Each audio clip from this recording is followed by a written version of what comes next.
It really feels wrong that navy blue isn't in a navy blue cartridge.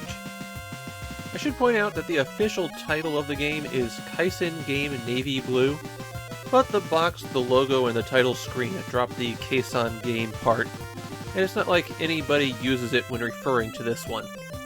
Kaizen Game specifically refers to the table game that's most commonly called Battleship, though paper versions of the game predate Milton Bradley's plastic ones by quite a bit.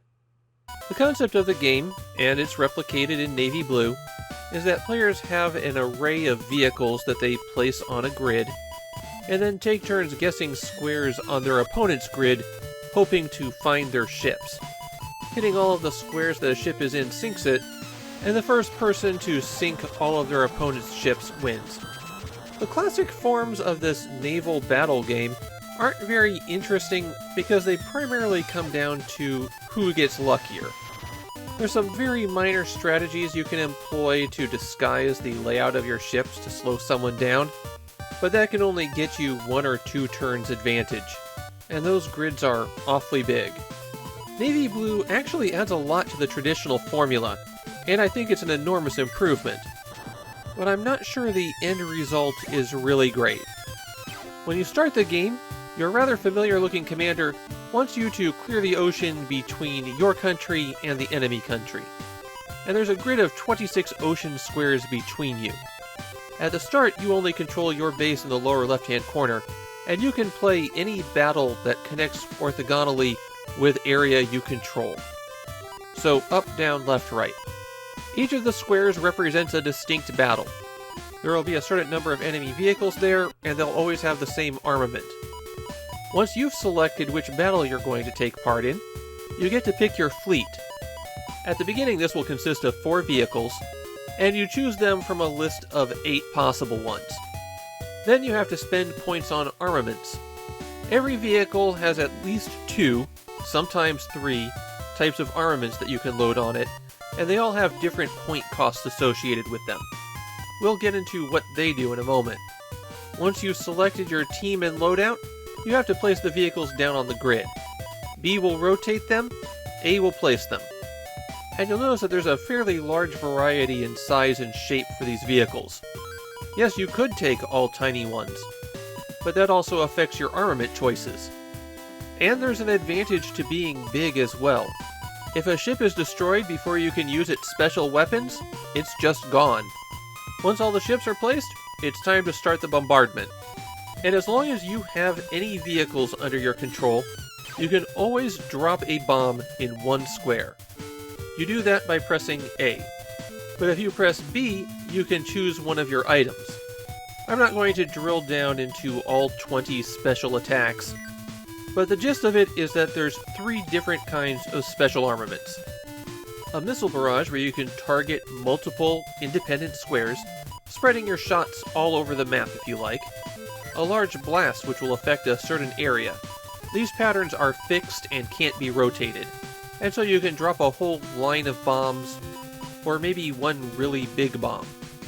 And the final type of armament doesn't do any damage, but it's a cheap way to find ships. Sonar buoys just ping each square that you target, which is a fixed array, and it will tell you if there are any vehicles in those squares. One thing you're going to notice about the bombardment is it doesn't just tell you when you hit, it tells you when there's a near hit. If your bomb lands next to somebody, you'll know that there's a ship in the area. That speeds up the game quite a bit. Be careful about putting ships close together to disguise which direction those work in, though. When a ship sinks, it'll clear out those near-hit markers, unless there's a ship near it. So you just wind up giving a bit more information in those cases. Now, it's always hard to say in these things, but I'm pretty sure the AI in Navy Blue cheats like crazy. Or at least when I have one tiny vehicle left, it seems to always do a direct hit on it with its next shot, even if it had fired nowhere near it before. If you manage to take out the enemy fleet, you clear the battle on your map, you upgrade your own fleet's capabilities, letting you purchase more armaments in later battles, and you get a password letting you pick up where you left off. There are multiple endings to Navy Blue, but they're not necessarily what you'd expect. You get a higher rank depending on how few squares you took the enemy base in. So if you win a minimum number of battles before taking over the enemy base, then you get the highest rank. The Famicom version of Navy Blue is actually a sequel. The original Navy Blue was on the Game Boy, and the Famicom version adds a lot of features, but it has to drop the 2-player mode.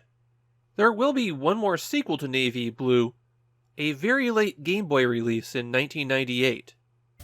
Navy Blue on the Famicom seems to have had a relatively positive response from players in Japan, or at least not really negative.